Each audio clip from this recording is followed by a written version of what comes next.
आप देख रहे भारत समाचार, मैं हूं आपके साथ त्रिशला यादव। 2017 में जब मुख्यमंत्री योगी आदित्यनाथ मुख्यमंत्री की कुर्सी पर बैठे थे तो उनका एक अहम योजना थी एंटी भूमाफिया, ऐसे बिल्डिंग पर, ऐसे निर्माणों पर रोक लगाना, भूमाफियाओं से, अवैध कब्जों से मुक्ति दिलाना। लेकिन इस सब के बीच उन्होंने सख्त निर्देश दिए, कार्य भी हुए, तमाम जमीनों को जो है वो मुक्त कराया गया, ऐसे तमाम अवैध निर्माणों को भी रोका गया। लेकिन ये जो याजदान बिल्डर है, ये किसकी सह पाकर अभी तक इस प्रकार से जो बिल्डिंग है वो बनाता रहा और लोगों की जिंदगियों के साथ खिलवाड़ करता रहा। मुख्यमंत्री योगी आदित्यनाथ लगातार सख्त रहे, लगातार उन्होंने आदेश दिए और काम भी हुआ, लेकिन आखिर इसको किसका सह था?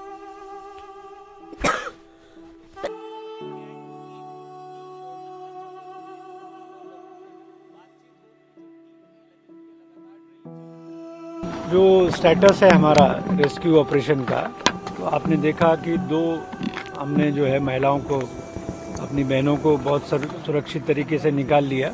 इसमें जो औसत आपने देखा होगा कि ये 12 घंटे पूरे होने वाले हैं, 7 साढ़े 7 बजे 12 घंटे हो जाएंगे जो है। तो कम से कम इसके बाद 5-6 घंटे और आसानी से लग सकते हैं, क्योंकि ये थोड़ा जल्दीबाजी में नहीं काट सकते हैं, क्योंकि उसमें हादसा दोबारा होने का डर रहता है। अभी 13 लोगों को जिंदा बचाया था एनडीआरएफ और एसडीआरएफ की टीम में। सो अभी 2 या 3 लोग और उसमें फंसे रहने की सूचना है, जिसकी आवाज़ सुना जा रहा है, आवाज़ें आ रही है, सुना जा रहा है। तो उसको धीरे से, हिम्मत से, धैर्य से काम किया जा रहा है, जिससे कि किसी को चोट ना लगे। तो मेरे ख्याल से 1-1.5 घंटा और चलेगा। ये अवैध निर्माण है जिसका नक्शा पास नहीं है, इसका कंपाउंडिंग का भी नक्शा पास नहीं है, तो शुद्ध रूप से अवैध है। पुराना बिल्डिंग है, हाल का बना हुआ नहीं है। तो इसी बिल्डर का दूसरे बिल्डिंग को हाल में एलडीए ने ध्वस्त किया था, तो इस पर भी, बिल्डर पर भी कार्रवाई होगी। निश्चित तौर पे प्लॉटिंग होते वक्त ही कार्रवाई होनी चाहिए, जिसके लिए एलडीए में कई तरह के सचल दल और पूरे टीम्स, निगरानी की व्यवस्था हम लोगों ने किया है। होना यही चाहिए कि बनते वक्त ही कार्रवाई होनी चाहिए। एक सक्सेसफुल ऑपरेशन करते हुए 14 लोगों को सेफली यहाँ से रेस्क्यू किया जा चुका है। सारे लोग सेफ हैं, हॉस्पिटलाइज हैं।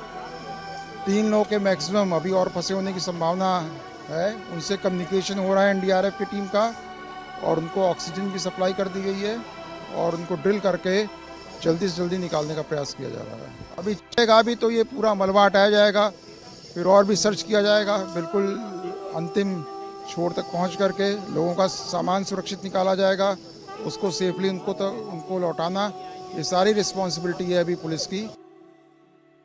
और हमारे सहयोगी लगातार इस वक्त घटना स्थल पर बने हुए हैं और पल पल की अपडेट अपने दर्शकों तक पहुंचा रहे हैं। हमारे सहयोगी समाप हमारे साथ इस वक्त जुड़े हुए हैं। समाप, देखिए, सबसे बड़ा जो अहम सवाल इस वक्त उठता है वो इस बिल्डर पर उठता है। हालांकि रेस्क्यू किया जा रहा है, लोगों को बचाया जा रहा है। एक बार फिर से मैं सभी को याद दिलाना चाहूंगी कि 2017 में जब मुख्यमंत्री की कुर्सी पर योगी आदित्यनाथ बैठे थे तो उनका अहम योजना था एंटी भूमाफिया, एंटी अवैध निर्माण, जिसको लेकर उन्होंने सख्त निर्देश अधिकारियों को दिए थे। दोबारा जब वो मुख्यमंत्री की कुर्सी पर बैठे तब भी उनकी प्राथमिकता यही थी, लेकिन उसके बावजूद ये कौन लोग हैं जिसके सह में याजदान बिल्डर पलता रहा? ये कौन लोग हैं जो मुख्यमंत्री के सपनों को चूना लगाते रहे? ये कौन लोग हैं जो उस बिल्डर को सह दिए और ये बिल्डर आज लोगों की जिंदगी के साथ खिलवाड़ किया? और जिस प्रकार से ये रेस्क्यू जारी है, दिल दहला देने वाली ये घटना राजधानी लखनऊ में सामने आई है, और लखनऊ के इतिहास में 12.5 घंटे के ऊपर हो गए ये रेस्क्यू ऑपरेशन चल रहा है। समाप, आखिर उस बिल्डर पर कार्रवाई क्यों नहीं? पहले भी इसकी एक बिल्डिंग गिराई जा चुकी है, उसके बावजूद भी इस बिल्डर पर कार्रवाई क्यों नहीं हुई? किसका सह इसको? इसकी जांच पहले क्यों नहीं हुई जब इसकी बिल्डिंग गिराई गई थी? बस बिल्डिंग गिरा के काम क्यों खत्म कर दिया गया था? देखिए, तमाम जगहों पर जो है वो अवैध निर्माण होते हैं, और जब कोई हादसा हो जाता है तो उस वक्त फिर कार्रवाई का सिलसिला शुरू होता है। हालांकि ये बिल्डिंग जो है वो पुरानी बनी हुई थी और इसमें बेसमेंट जो है वो खोदने का काम किया जा रहा था। तमाम बातें जो है वो निकलकर सामने आई हैं इस तरह की, और इसी के चलते यहाँ पे इतना बड़ा हादसा हुआ कि कई परिवारों के लोग इसमें दब गए। अभी कमिश्नर ने थोड़ी देर पहले बताया कि पुरानी बिल्डिंग थी, लेकिन जिस बिल्डर ने इस बिल्डिंग को बनाया था वो बेहद कमजोर बिल्डिंग बनाई गई थी। 9 इंच के पिलर पे इस बिल्डिंग को जो है वो तैयार किया गया था, और अब आने वाले समय में बिल्डर के ऊपर जो है वो कार्रवाई की जाएगी। FIR के निर्देश दे दिए गए हैं। जो जो लोग इससे संबंधित हैं उन सभी पर कार्रवाई की जाएगी, किसी को बख्शा नहीं जाएगा, इस तरह के अधिकारियों ने निर्देश दिए हैं। बहरहाल लखनऊ में न जाने कितनी बिल्डिंगें ऐसी अवैध बनी हुई हैं, लेकिन जब हादसे हो जाते हैं उसके बाद फिर कार्रवाई का दौर शुरू होता है और कुछ दिनों तक ये दौर चलता है, फिर मामला धीरे धीरे करके ठंडा हो जाता है। लिवाना होटल अग्निकांड आप लोगों को याद होगा कि किस तरह से कितने लोगों की जान गई थी और उसके बाद एक ऑपरेशन चला था पूरे लखनऊ में, जहां पर अवैध निर्माणों को सील किया गया, ध्वस्तीकरण किया गया। लेकिन ऐसी ऐसी जगहों पर जहां पे ना तो फायर ब्रिगेड की गाड़ी पहुंच सकती है और ना ही यहाँ पे अगर कोई हादसा हो जाए तो जेसीबी वगैरह पहुंच सकती है। ये तस्वीरें हम आपको दिखा रहे हैं। अभी भी रेस्क्यू का जो सिलसिला है वो लगातार जारी है और काम जो है वो लगातार हो रहा है, लोगों को निकालने की कोशिश की जा रही है। 17 लोगों के दबे होने की सूचना जिला प्रशासन को मिली थी, जिसमें से 14 लोगों को निकाल लिया गया है और 3 लोगों को चिन्हित किया गया है कि कौन कौन से कहां पर हैं। सब जो परिवार के लोग हैं वो सिर्फ दुआएं कर रहे हैं कि किसी तरह से जिंदा और सलामत उनके परिवार के लोग निकल आएं। ये तस्वीरें दिखा रहे हैं हम दोनों भाइयों की हैं, ज़ीशान हैदर की और अब्बास हैदर की, कि ये दोनों लोग पूरी रात इसी तरह से यहाँ पे बैठे रहे, क्योंकि अब्बास हैदर की वाइफ इसी मलबे में है और ज़ीशान हैदर की माँ भी इसी मलबे में है। तो जाहिर है कि कहीं ना कहीं ये एक परेशानी का सबब लोगों के लिए बना हुआ है। अब बाद में कोई भी कार्रवाई हो, बिल्डर को जेल भेज दिया जाए, तमाम चीज़ें हो जाएं, लेकिन जो हादसा होना था वो हादसा हो गया। तो इस तरह की बिल्डिंगों को चिन्हित किया जाना चाहिए कि कौन सी बिल्डिंग इस तरह से कमज़ोर बुनियाद पे बनी है, उस पर कार्रवाई पहले से की जानी चाहिए, उस बिल्डिंग को सील किया जाना चाहिए। तो जाहिर है कि अब इस तरह से अब अभियान के तौर पर जो है वो इसको लिया जाएगा, क्योंकि यजदान बिल्डर का जो मामला था वो इससे पहले भी यजदान बिल्डर के ऊपर लखनऊ विकास प्राधिकरण ने ध्वस्तीकरण की कार्रवाई की थी और उसमें तमाम चीज़ें ऐसी थी कि जो मतलब सामने निकल कर जो है वो नहीं आई थी और बाद में पता चला कि उसका भी जो है वो नक्शा पास नहीं है। तो अब जाहिर है कि अब इस बिल्डिंग के बारे में भी यही बताया जा रहा है, ना तो इसकी कंपाउंडिंग जमा थी और ना ही इसका नक्शा पास था, लेकिन यहाँ पे बेसमेंट में खुदाई का काम जो है वो किया जा रहा था, जिसके चलते इतना बड़ा हादसा रूनुमू हो गया और जाहिर है कि इसमें न जाने कितने लोगों की जिंदगियां जो है आफत में फंस गई। 14 लोगों को निकाला गया है और अभी भी रेस्क्यू लगातार जारी है। जी, साल 2010 में ही इस बिल्डिंग का जो मानचित्र, कंपाउंडिंग मानचित्र है वो निरस्त कर दिया गया था, लेकिन उसके बावजूद भी अधिकारी इस बिल्डिंग पर क्यों नहीं पहुंचे?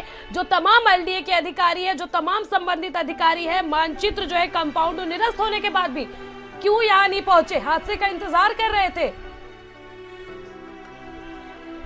देखिए, लखनऊ में न जाने कितनी ऐसी इमारतें हैं जिनके नक्शे निरस्त हो गए हैं, कंपाउंडिंग नहीं जमा हो पाई है और वो सील होने के बाद भी धीरे धीरे जो नीचे के अधिकारी हैं या लखनऊ विकास प्राधिकरण के कुछ अफसर हैं उनकी मिलीभगत से मिलकर तैयार हो जाती हैं। जैसे कि लखनऊ में तमाम इमारतों को, तमाम होटलों को भी चिन्हित किया गया है कि इस तरह के हादसात से बचने के लिए इन बिल्डिंगों पर कार्रवाई की जाए।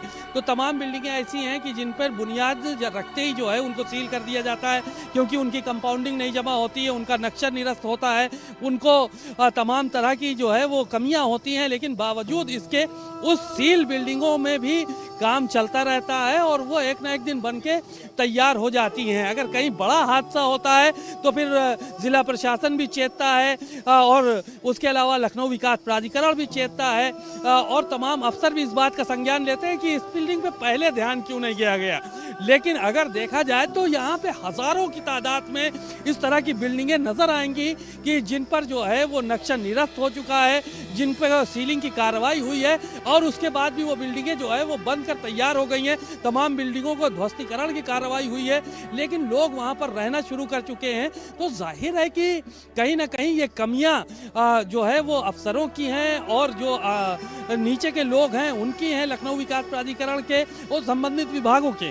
तो ऐसे इमारतों में पहले से अगर शिकंजा कसा जाए, कार्रवाई की जाए तो इस तरह के हादसा रूनुमा ना हो, लेकिन हादसात का इंतजार किया जाता है। जब हादसे हो जाते हैं तो उसके बाद जो है वो कार्रवाई का सिलसिला शुरू होता है। अब जैसे यजदान बिल्डर की एक बिल्डिंग को तोड़ा गया, उसके ऊपर जो है वो FIR नहीं हुई, तमाम बायर्स का पैसा उसमें डूब गया क्योंकि वो बिना नक्शे के बनी हुई थी और लखनऊ विकास प्राधिकरण ने उसका संज्ञान लेके उसको जमींदोज कर दिया था।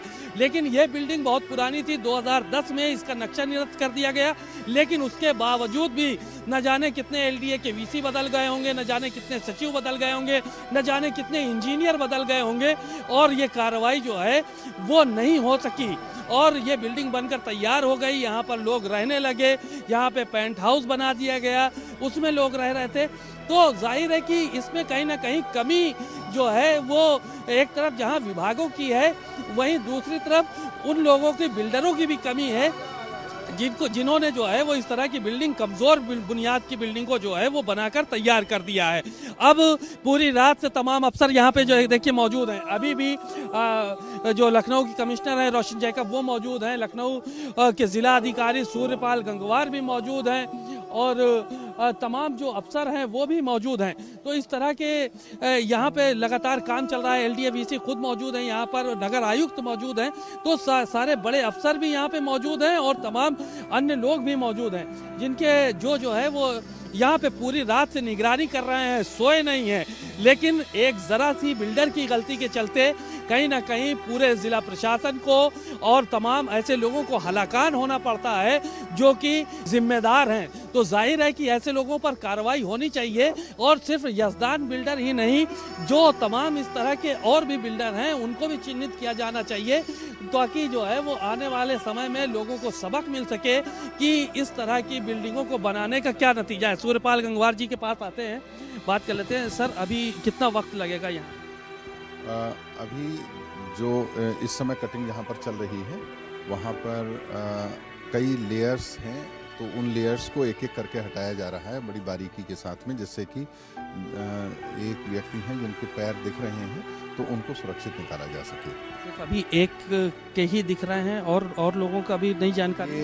ये जो सूचना दूसरे लोगों से मिली है, जो दूसरे लोगों से सूचना मिली है उसमें यही है कि वो दो लोग एक साथ हो सकते हैं, वो सास हैं और उनकी बहू हैं। बात करूंगा उनसे, लेकिन तो अभी और वक्त लगेगा सर? अभी लंबा वक्त लगेगा? सवाल पूछूंगा। हाँ, लगभग 10-15 मिनट तो कम से कम लग जाएंगे। 15 मिनट अभी इसमें लगेंगे। तो ये सूर्यपाल गंगवार हैं, जिला अधिकारी, इन्होंने बताया कि अभी वक्त लगेगा और तमाम ये जो हादसा जो है वो हुए हैं उसको लेकर तब बात भी की उन्होंने और बताया कि जिस तरह से काम हो रहा है, एक व्यक्ति की जो है वो पैर दिख रहे हैं और उनको भी जल्द से जल्द बाहर निकाला जाएगा। तो ये तस्वीरें इस जगह की हैं जहां पर काम चल रहा है। हम तस्वीरों की तरफ भी ले चलेंगे कि यहाँ एनडीआरएफ के जो जवान हैं वो लगातार इस बात की कोशिश कर रहे हैं कि किसी तरह से इन लोगों को जो है वो बाहर निकाला जा सके, क्योंकि एक ये बड़ा हादसा लखनऊ में रूनुमा हुआ है जिसको लेकर इतना बड़ा ऑपरेशन जो है वो पहले से चल रहा है और तमाम जगहों पर तमाम लोग जो है वो मौजूद हैं, तमाम एनडीआरएफ के जवान मौजूद हैं और अधिकारी पूरी तरह से मुस्तैद हैं, क्योंकि मुख्यमंत्री योगी आदित्यनाथ ने इस बात के निर्देश दिए हैं कि किसी भी तरह की कोई भी लापरवाही न करे। किसी भी समाप्त देखिए, मैं आपको रोकना चाहूंगी। मैं आपको रोकना चाहूंगी। समाप्त देखिए, जिस प्रकार से रेस्क्यू कार्य जारी है, 14.5 घंटे के ऊपर हो चुका है। समाप्त ये रेस्क्यू कार्य जो है जारी। हमारे सहयोगी संदीप भी हमारे साथ जुड़े हुए हैं, इस वक्त वो भी वहां पर मौजूद है। देखिए, प्रियंका गांधी वाड्रा ने इस पर ट्वीट किया है, लखनऊ में इमारत गिरने से हुई भयावह दुर्घटना का दुखद समाचार प्राप्त हुआ। मैं ईश्वर से प्रार्थना करती हूँ कि सबको सुरक्षित रखे, वह घायलों को शीघ्र स्वस्थ लाभ दे। कांग्रेस कार्यकर्ताओं से अपील है कि दुर्घटना में फंसे हुए लोगों की हर संभव मदद करें। प्रियंका गांधी वाड्रा ने इस हादसे पर ट्वीट कर दुख व्यक्त किया है और हमारे सहयोगी संदीप खेर हमारे साथ जुड़े हुए। संदीप, देखिए, इस वक्त प्राथमिकता है कि किसी भी प्रकार से मलबे में फंसे हुए लोगों को निकाला जाए, लेकिन ये जो बिल्डर है, याजदान बिल्डर, जो गुनहगार है, जो इतने लोगों के जान के साथ खिलवाड़ कर रहा है, इसकी जवाबदेही कौन देगा? किसके सह में ये फल फूल रहा है? देखिए संदीप, पिछली बार भी जब इसका मामला आया था तो थोड़े दिनों तक मामला चला, बिल्डिंग गिरा दी गई, किसी ने जवाब नहीं दिया कि आखिर बिल्डिंग अवैध बनाया कैसे, कौन उस वक्त किसके पास चार्ज था, कौन अधिकारी था। इस बार भी क्या इसी तरह होगा? क्या इस बार जवाबदेही होगी? क्योंकि खुद मुख्यमंत्री इस घटना की मॉनिटरिंग कर रहे हैं। देखिए बिल्कुल त्रिशला, जिस तरीके से बताया गया है कि ये 15 साल पुरानी बिल्डिंग बनी थी। हादसा देखिए कभी भी हो सकता है, कहीं भी हो सकता है, लेकिन अगर हादसा वो लापरवाही के लिए हो तो उसके लिए कहीं ना कहीं से दोषियों को सजा मिलनी चाहिए। और मुझे लगता है कि यजदान बिल्डर की इसमें उतनी ही बड़ी भूमिका है जितनी 15 साल पहले एलडीए विभाग के वीसी की रही हो, क्योंकि इस बिल्डिंग में जाने का एक ऐसा रास्ता नहीं है जिसमें आप अपनी कार को सही तरीके से ले जा सके। यानी एम्बुलेंस को जो यहाँ पर लाया गया है, जेसीबी और क्रेन्स को लाया गया है, वो एक दूसरी बिल्डिंग की दीवार को तोड़कर लाया गया। मेरे सामने की तस्वीरों में आप देख सकती हैं कि ये जो एम्बुलेंस जहां पर खड़ी है, यहाँ पर एक दीवार थी, उसको तोड़ा गया और उसके बाद एम्बुलेंस गई और उसके आगे में आपको 9 इंची के पिलर दिख जाएंगे। यानी ये जो पूरी बिल्डिंग खड़ी करी गई है, ये 9 इंची के पिलर पर खड़ी करी गई है। और उसी के साथ साथ इस बिल्डिंग को गिरने की जो मुख्य वजह बताई जा रही है वो ये है कि बेसमेंट में एक बार फिर से बैंकेट के लिए खुदाई करी जा रही थी। लगभग यहाँ पर जो आसपास के बिल्डिंग के रहने वाले लोग हैं, उन्होंने बताया है कि 4-5 दिन से लगातार यहाँ से भारी मात्रा में मिट्टी जा रही थी। यानी मिट्टी के निकलने की वजह से बिल्डिंग जो है वो पूरी तरीके से धंस गई और इसमें तमाम लोग जो है वो कहीं ना कहीं से जिंदगी और मौत से जंग लड़ रहे हैं। 3 लोग उसमें अंदर अभी भी मौजूद हैं। 14 लोगों को अस्पताल भेजा गया था, यहाँ से निकाल के 2 लोग ट्रामा सेंटर में हैं, 6 से 7 लोग सिविल में हैं। तो यजदान बिल्डर के लिए देखिए ये कोई बड़ी बात नहीं है, जहां एक तरफ उत्तर प्रदेश के मुख्यमंत्री योगी आदित्यनाथ जाग रहे हैं, लेकिन यजदान बिल्डर जो है वो चैन की नींद सो रहा है। क्यों? क्योंकि उसको अधिकारियों का संरक्षण प्राप्त है। आप एक घर की मंजिल नहीं बना सकते हैं, लेकिन इतनी बड़ी अवैध बिल्डिंग बन गई जिसका कोई नक्शा नहीं पास था, जिस बिल्डिंग में जाने की कोई बड़ा स्थान नहीं था। अगर यहाँ पर ये बिल्डिंग नहीं होती और उसी के साथ साथ जाने का, तो मुझे लगता है कि ये रेस्क्यू ऑपरेशन शुरू ही नहीं हो पाता। अब ऐसे में देखिए बड़े सवाल खड़े होते हैं यजदान बिल्डर पर। इसके पहले भी उसके एक बड़ी बिल्डिंग पर बुलडोजर चला दिया गया, उसके बावजूद भी उस पर कहीं से कोई असर नहीं पड़ा, क्योंकि वो पहले ही पैसा ले चुका होता है। और उसके बाद जो पीछे होते हैं वो तमाम बायर्स होते हैं जो कहीं ना कहीं से अपने सालों की गाड़ी कमाई लगाकर एक फ्लैट खरीदते हैं, एक जो कहते हैं कि सपनों का जो आशियाना होता है। यजदान बिल्डर की आप देख रहे हैं कि किस तरीके से उसकी जो गलती की सजा है वो आज यहाँ पर जो लोग मौजूद हैं इस समय, आप समझिए कि कल से लेकर अब तक 14 घंटे से ज्यादा का समय हो गया और 3 लोग अभी इस बिल्डिंग के अंदर मौजूद हैं। यानी अगर लिफ्ट में या ऐसी जगह पर कहीं हम लोग बंद हो जाएं 2 से 4 मिनट के लिए तो सांस घुटने लगती है, दम घुटने लगता है। और 14 घंटे से ज्यादा से जो लोग हैं, जिसमें बताया जा रहा है एक 30 साल की महिला है और उसी के साथ साथ 2 अन्य लोग भी हैं, तो एक बड़ी जो है वो गलती है यजदान बिल्डर की है। लोग भी जो हैं वो साफ तौर पर उनका कहना यह है कि तमाम तरीके से यहाँ पर जो है संदीप, हम आपको रोकना चाहेंगे। देखिए इसी से जुड़ी बड़ी खबर सामने आ रही है। बिल्डिंग